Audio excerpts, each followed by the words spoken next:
Hey there, cats and kitties. I am the Blues Man, Johnny Blues, and with this video, I'll be discussing my thoughts on the New Year's 2016 special Sherlock episode, The Abominable Bride. And this was just all kinds of awesome.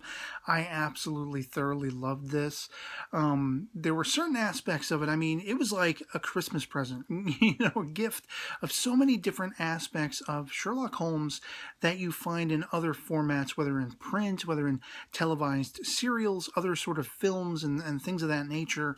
And there was so much of it that was resounding and resonating to me. And there were certain aspects, going into it, I was speculative about how this was going to play out. We're dealing with a harkening back style to sort of Sherlock Holmes proper, whereas the majority of the series is very much in a modern setting and all these kinds of things. This one was very much a period piece for the majority of it. And let me stop right there, halt you, and say, spoiler warning, there is going to be some spoilers in discussing this particular episode. So if you haven't seen it yet, go watch it and come back. And from here on out, spoiler warning is in effect. I'm going to be not overly describing every little last detail, but yeah, you definitely don't want to keep watching if you haven't seen it already and you're worried about spoilers. But it was very compelling to me for that, because I had gone into it with these speculations that, was this going to be sort of a fugue state in Sherlock's, sort of reaction to that message we leave off with Series 3 that promised that Moriarty is back, he's returning, did you miss me, and all that kind of stuff. And it was very chilling, that. And I remember thinking, this could go any number of ways, whether Moriarty somehow, even though it seems inescapable that he could have found a way out of, seemingly blowing his head off and all this kind of stuff. Maybe it wasn't the real Moriarty and these kinds of things. But another sort of theory I had going into this was, could this have been, he did legitimately kill himself, but he had sort of something set to, occur, knowing the mental anguish, the mental effect it would have on Holmes himself. And that kind of sort of played out to be the case. I think the thing that, struck me the most about this particular production, aside from the once again stellar performances and the absolutely just exquisite and gorgeous cinematography, like every frame, every shot, the editing, everything about this, it's just a beautiful watch, especially for me, the period pieces, being a fan of the Conan Doyle original canon and everything like that. And a lot of, I haven't seen the vast majority. There have been so many over decades, interpretations of Sherlock Holmes, going back to the silent film era and everything like that. There's so much I haven't seen and I've only read up on and things like that, have yet to catch up with. But out of all the things that I have, there was such a resonance to other things, to other incarnations of Sherlock Holmes that really excited me, apart from just that sort of 18th, or rather 19th century, but 1890s-esque visual flair.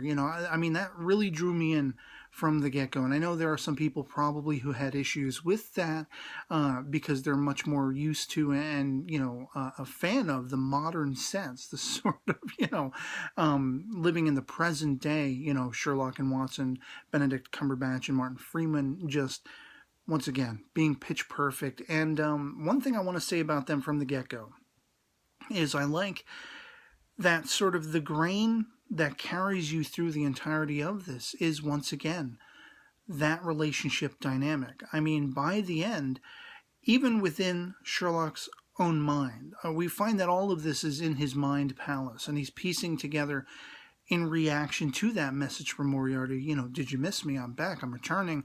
Whatever that means, it's left to Sherlock to piece it together. And he immediately calls back on this case going back 100 years. If he were there, if he were living and prime in that environment, how would he go about figuring out that case where apparently this woman had blown her head off and she was still around and taking lives and all that kind of stuff? There are parallels.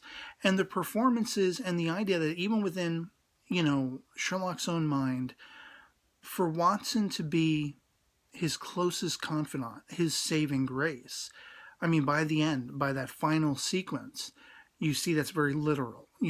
Basically, Sherlock considers Watson to be a brother, to be family, even closer perhaps than Mycroft, who, once again, I was surprised, in dealing with Mark Gatiss's portrayal, at least in the modern sequences in this particular episode.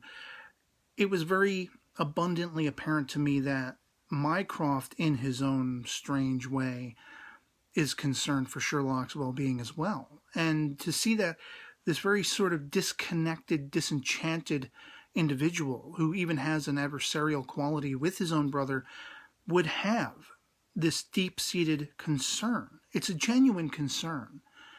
That, to me, is phenomenal. That's something that, you really didn't get a sense of in the original canon, and it's been explored in various number of ways throughout all the, generational different incarnations of the character and such like that, in print and in film. Everything from just being sort of a loose, brotherly relationship to being absolutely scathing of each other, and I like that there's a little bit of a mishmash of everything. That's what I kind of feel like is the overarching sense I had of this particular special. There's a sense of so many different resonating factors. I'm somebody, if you've been watching my coverage of the Sherlock series after finally, so many years later catching up with it, one of the things I go back to again and again, I bang on about, is the Nicholas Meyer trilogy of novels, but most specifically the first in that line, the 7% Solution. And they reference that a couple of times. I actually have my copy of that, the first of 3 that he wrote. And I feel almost as though it's like, was Stephen Moffat and Mark Gatiss catching up with my videos and seeing I'm mentioning that all the time? Because there's this line of dialogue that struck me, I think it's Moriarty that maybe says it's something along the lines of, it's all been done before. Like, if you're finding familiar themes in Sherlock, and it could be just, sort of a reference to fandom at large, people who would criticize Sherlock, the series, and, say it's too familiar to other things, or we've seen this before, or it's not very unique, or whatever. Whatever they might, say, which I highly disagree with all of that. Almost referencing that directly is that line, but it's also a thing that, resonates for me, because how familiar certain aspects were in The Abominable Bride that, reminded me of other things and excited me that much more for it. I mean, I love finding these little references to the original canon, from the 5 Orange Pips to Ricoletti, the woman, the Abominable Bride herself, and her husband, this being a reference in dialogue in one of the original canon stories and everything like that. And in the case of, as I say, they mention the 7% Solution, a story which deals in sort of, what it is that drove Holmes to take up this cocaine addiction. What was he trying to escape? Why does he have... There's a whole sequence when they're waiting for this so-called ghost of the bride, where Watson is pointedly trying to get at the heart of why Holmes is sort of dispassionate toward women, and, the idea of emotional connectivity between people and all this kind of stuff. It's only really Watson he has ever opened himself to, in a manner of speaking, as well as Irene Adler, which I love that we get a call back to that as well. But the 7% Solution novel, as well as the film, basically explores that whole aspect. And if you are fascinated by what makes Holmes who he is, there was a level in the earlier published works of the Conan Doyle canon where, of course, Holmes was addicted to cocaine usage. It was something he believed made him more creative in a sense, made his, mind more open to possibility, and, basically stringing together theories and postulations of different avenues of crime, what could have led to the crime, A, B, and C, and all these steps. He believed it helped him in the process of investigation. And at a point, after, I guess, basically Holmes was killed off by Conan Doyle, and then subsequently brought back, that was something that was no longer referenced. And what Nicholas Meyer did in this particular story, the 7% Solution, is explore why exactly, coinciding the parallels between why Holmes was sort of dispassionate toward women, as well as why he had this cocaine addiction, and what was surrounding this obsession he had with Moriarty. And I like... If I'm remembering correctly, because there was so much to really take in with this particular Abominable Bride, this special episode, but I think there's a passing reference to Moriarty as being a maths tutor. And I feel like that's a direct reference to this, the 7% Solution, because in it, I don't want to spoil the story for you, but we find that Moriarty is considered by Holmes to be the Napoleon of crime, but that's not quite the case at all. And that's one of those things I loved, in the form and function of this story. Are these references, the whole sort of supernatural flair, and Holmes knowing that there's something more going on here, that there is no ghostly apparition, that, it isn't something supernatural at work, called back to me actually another film from, basically one out of a film series, but the Sherlock Holmes collection. This starred Matt Frewer as Sherlock Holmes, and these were a little more lighthearted, a little more comedic, of course, taking place back in the 18th, 19th century, whatever it is. I was getting them confused. It's 19th century, but the 1800s, put it that way. And one of the films is The Whitechapel Vampire, which kind of sort of loosely deals with the idea of apparitions, the idea of something supernatural, in the case of the title of this, of course, dealing with a vampire. A supposed one in any case. Being such a period piece, all of those films are period pieces, but it takes place in this sort of, basically a monastery, a church sort of framework, and it has a very eerie feel, much as this episode did for the large majority of it, especially those period aspects. And other aspects that, really resonated for me about this, the idea of, like, from the get-go, you're thinking, oh, maybe there were twins involved. And, basically that's dashed right away. But the idea of people disguising themselves and possibly twins, even though it's not twins at all, in the effect of this bride seemingly being dead and then returning from the grave and all this kind of stuff. There are shades of that also remind me of the Guy Ritchie Sherlock Holmes starring Robert Downey Jr., but it also heavily reminded me of The Case of the Silk Stockings, starring Rupert Everett, and actually Michael Fassbender is in this, playing twins, and may or may not have to do with the villain capacity of the story. I'm not going to spoil that for you. All high recommendations if you're a fan of Sherlock Holmes, if you're a fan of the Sherlock series, and want to branch out and experience other works. I mean, there is a 7% Solution film, as well as the novel, and of course, those other two that I showed were DVDs, The Whitechapel Vampire and The Case of the Silk Stocking, as well as, of course, the Guy Ritchie film. You can get that on DVD, Blu-ray. But these are the things that stood out to me the most as far as being a Sherlock Holmes fan, having all those resonating, references and feelings. Basically that's what it was largely about for me.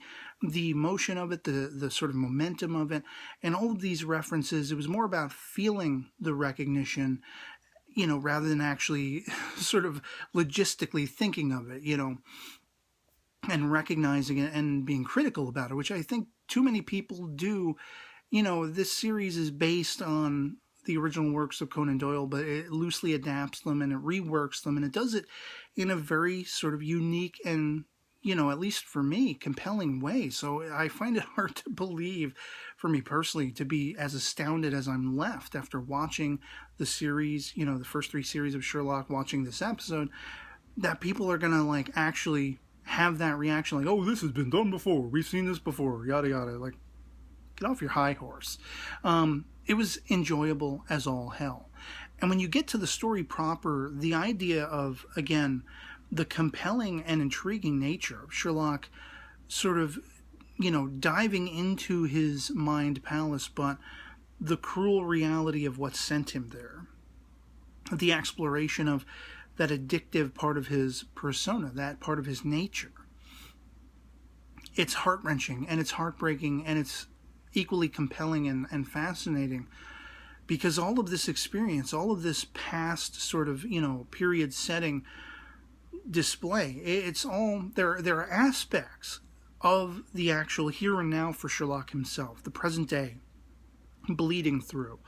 The first thing that stood out to me in the course of the story, as far as being was Molly Hooper, and calling back on it, she's kind of in male guise, and I thought it was interesting because it kind of calls back on that Shakespearean thing where when they would put on plays and on stage and everything like that, you would have the men dressed in drag playing the women parts. Women weren't really allowed to take part in it and everything, and there's that whole, dare I say, loosely, I could see social justice warrior types having a field day with the whole form and function, the sort of root to what the whole mystery was about, calling back on the death of the bride Ricoletti, you know, as far as being a women's movement, a women's empowerment, trying to sort of punish the deeds of the wicked men who would abuse and use these women and use them as objects and treat them as something less than human. And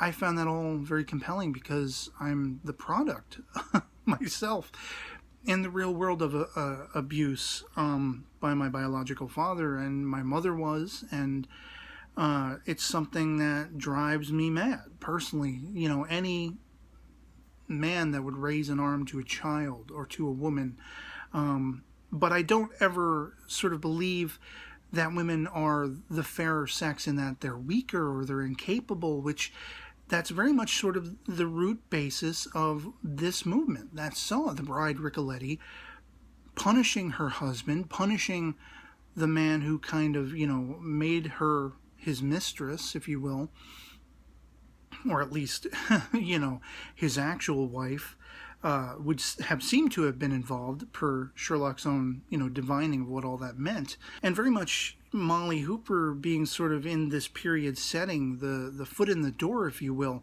of calling back on all these other references, all these other women, from Mary Watson to, you know, the woman Sherlock sort of bamboozled at, you know, the Watson wedding and everything like that. All of that from the present bleeding into the past. I found those parallels and those sort of descriptions, those sort of the way his mind equated everybody, you know, in that equilibrium, in his mind palace, was quite captivating to me. And, you know, through the course of this mystery, of course, it's really a dual mystery. I mean, I was very much invested in piecing together what the hell was going on with the ghostly bride. But at the same time, once you have it revealed that this is all something concurrently unfolding in Sherlock's mind, the plane has only just turned around from where we last left him. He's only just been made aware of this message from Moriarty, and this is all his mind's processing it. And that he even keeps a list of whatever intoxicants he's, you know, imbibed to bring himself to that mind palace state where he could imagine all of this and experience all of it. It's tragic and compelling, as I say. And, like, there was a part of me that was almost crushed at the idea that, oh no, with this reveal that it's actually the modern Sherlock experiencing this, were we not going to then call back on everything we'd seen up until that point in the period setting? Like, was the rest of this just going to be in the modern sense and him figuring out things in the modern sense? And I was very relieved that that wasn't the case, that we're only there with Sherlock in the here and now for a few moments, and we see how heartbreaking it is, what led him to being able to envision and experience all of this period setting and the mystery with the bride. But then we call back on that again, and we're right back in that, and we sort of flip-flop toward the end between both of those realms, coming to the conclusion and piecing together.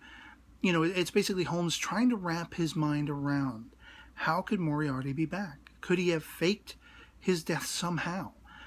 What exactly is it? And of course, by the end, we're left with the promise, no, Moriarty is dead. But he still had stuff left in the wake of his absence that would unfold. That, you know, maybe by alarm clock setting, whatever it is, things were set to unfold beyond the end of his life, posthumously. And that to me is intriguing and compelling as well. And I think if I had to like pull any sort of gripes or just minor sort of like, about the whole thing, was basically Mycroft, the portrayal of Mycroft in the period setting, until I understood that this was a product of Sherlock's mind palace. And this is essentially how he sees Mycroft, even in a period setting, even in a fictional sort of realization of what he portends are real events 100 years ago. Seeing this very just slovenly, piggish, I mean, the first thing I thought of, which is kind of hilarious to me, like if you're familiar with Mark Gatiss, and there was a thing, like a quip when he was involved in Doctor Who, there was an episode of Series 3 of Doctor Who with Martha Jones and David Tennant as the 10th Doctor. The name of the episode escapes me off the top of my head, but he played essentially this mad scientist who created this youth rejuvenation machine. He steps inside as an old man. He comes out as sort of a younger man. And I think it was the first time we saw Mark Gatiss on screen in Doctor Who. But he has sort of this like blonde wig thing, and somebody references that he kind of looks from behind like Peter Davison, the 5th Doctor, and he got a kick out of that. And I thought it was funny because what I was reminded of seeing the humongously, engorged Mycroft in the period setting with all of that sort of latex fat suit effects, the makeup effects. The first thing I immediately thought of was Hitchhiker's Guide to the Galaxy, where in the BBC's 1980s, I think early 80s television sort of serialization of Hitchhiker's Guide, Peter Davison cameos as a talking cow, a cow who is meant to convince you, the sort of restaurateur, the person sitting down trying to find something on the menu to eat. This cow is supposed to have a dialogue with you and convince you to choose it, choose from its own sort of engorged body to have a steak. And for some reason, that's the parallel I made. Mark Gatiss, who at one time was said to have looked a little bit from behind like Peter Davison, in this fat, engorged, full makeup attire, the equivalent of how Sherlock envisions his own brother Mycroft. And that allusion to Peter Davison in a fat suit looking like a cow in Hitchhiker's Guide to televised serial. I have no idea why my train of thought led that way. But I just thought it was quite off-putting seeing all of that food around him and seeing him, like they zoom in on him and get right up close to his tongue like twice. And it's like, okay, that's enough of Mark Gatiss's tongue, please. Because you see him sticking his tongue out in that episode of Doctor Who as well. It's just like, okay, keep your mouth shut for a little while. Please, sir. I severely digress. And I mean, even Mrs. Hudson herself... serving very little influence or purpose through the course of this particular episode. I mean, Lestrade gets more on screen time, really, but I love that it was self-referential. She's basically being the critic, as Holmes pretends that she is, because she's really not involved in the episode. She's there, but she's not involved, and the character is basically having a field day disparaging that fact. It was just very clever, very awesome, very riveting from beginning to end. So, yeah, I'd love to hear from you. As I say, our POVs can disagree. If you did not find it as fulfilling and, sort of exciting as I did, let me know in the comments below why that is. And if you did love it, let me know. All the same, love having that conversation. So otherwise, that'll be pretty much it for me on this. Hope this video finds you well, and I'll catch you all later. Peace.